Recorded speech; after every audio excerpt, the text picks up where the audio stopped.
Can you imagine a day so catastrophic that it changes the course of your nation's history forever? The 12th of January 2010 was such a day for Haiti.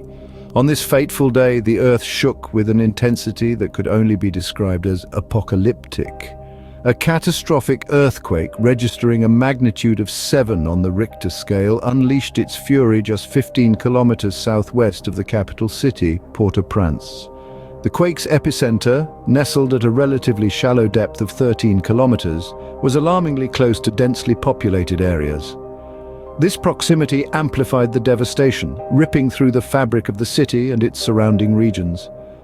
In a chilling display of nature's power, buildings that once stood tall began to sway violently, their foundations trembling under the seismic force. Homes, schools, hospitals, and government structures, many of which were already precariously built, crumbled like houses of cards. The city, once bustling with life, was abruptly silenced, replaced by the deafening roar of collapsing structures and the terrified cries of its inhabitants. The widespread destruction was immediate and absolute, leaving a landscape of devastation in its wake. Communication networks, the lifeblood of any modern society, were left in tatters, severely hampering rescue and relief efforts. But even as the ground continued to tremble, the people of Haiti and the international community rallied, their resilience shining through the dust and debris. The earthquake, however, had taken a heavy toll. The casualty figures were staggering, with death estimates ranging from tens of thousands to over 200,000.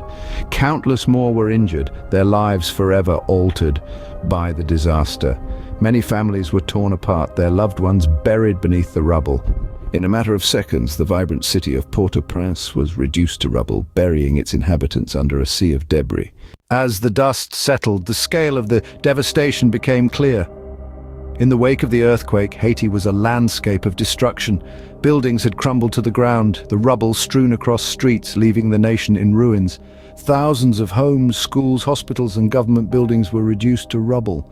The widespread destruction left an estimated 1.5 million people homeless, triggering a humanitarian crisis the likes of which the nation had never seen before. The earthquake's epicenter was near the heart of the densely populated capital city, Port-au-Prince, which amplified the devastation. The lack of robust building infrastructure in Haiti, a country already grappling with economic challenges, made the impact even more catastrophic.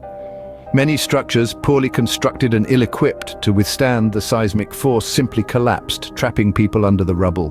Communication networks were in disarray, severely disrupted by the quake. This proved to be a significant obstacle in the initial rescue and relief efforts. With the lines of communication down, coordinating aid became a daunting task. As the initial shock wore off, the grim task of searching for survivors began. Despite the challenges, the people of Haiti, along with international rescue teams, worked tirelessly, pulling survivors from the rubble and providing immediate medical aid. The death toll was staggering. Estimates ranged from tens of thousands to a chilling figure of over 200,000. Beyond the immediate loss of life, the earthquake left many injured and countless families torn apart.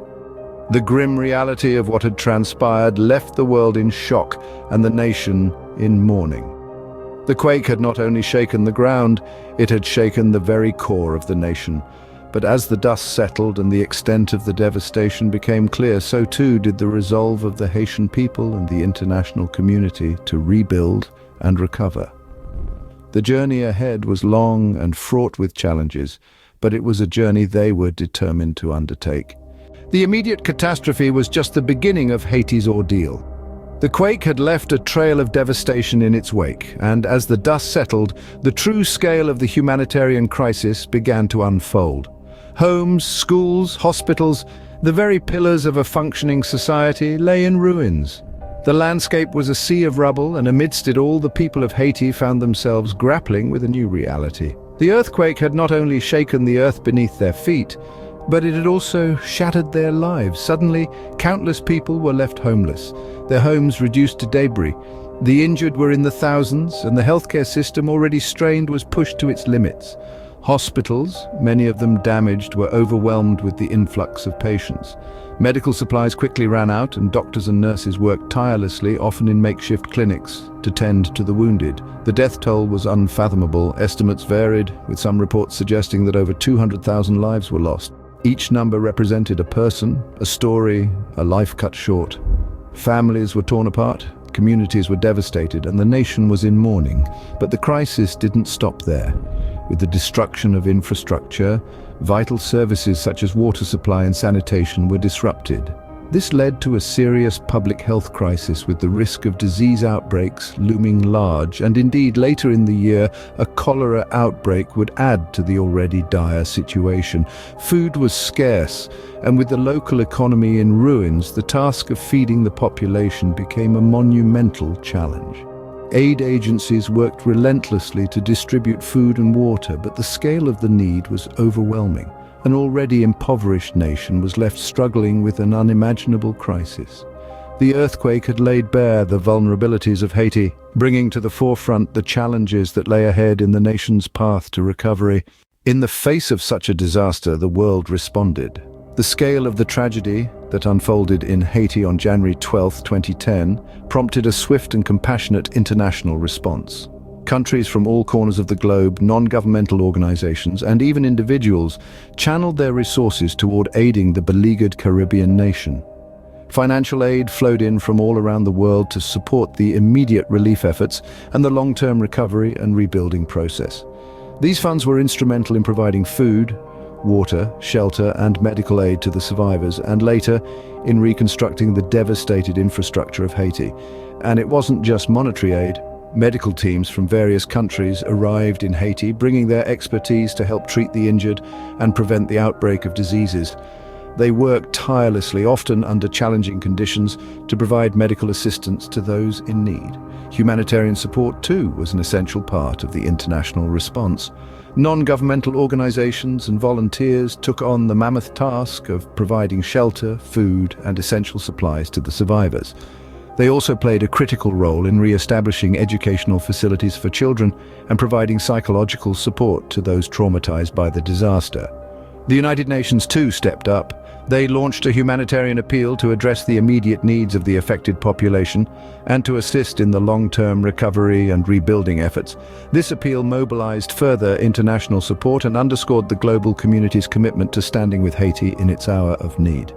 In the face of adversity, humanity's capacity for compassion and solidarity shone through. The international response to the Haiti earthquake is a testament to this. Despite the challenges, the world united in an attempt to alleviate the suffering of the Haitian people. A decade later, the scars of the earthquake are still visible. The process of rebuilding Haiti, both physically and emotionally, has been a long and challenging journey. Even as the rubble was cleared, the nation faced new adversities that threatened to undermine the progress made. One such challenge was a cholera outbreak. Introduced into the country's water systems, the disease claimed thousands more lives and put a further strain on the already stretched medical resources.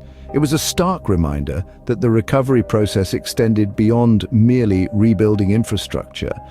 It also entailed restoring the health and well-being of the population. Political instability, too, has been a significant obstacle in Haiti's path to recovery. The assassination of President Jovenel Moïse in 2024 sent shockwaves through the nation, creating an environment of uncertainty that hindered the reconstruction efforts.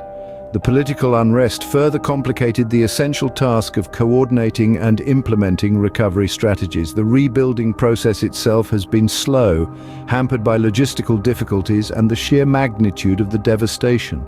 Thousands of homes, schools and hospitals had to be reconstructed, and the nation's infrastructure needed to be overhauled to withstand future disasters. Yet, despite these challenges, there have also been stories of resilience and hope.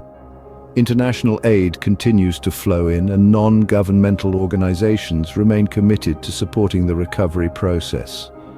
The Haitian people, too, have shown incredible fortitude, working tirelessly to rebuild their homes, their communities, and their lives.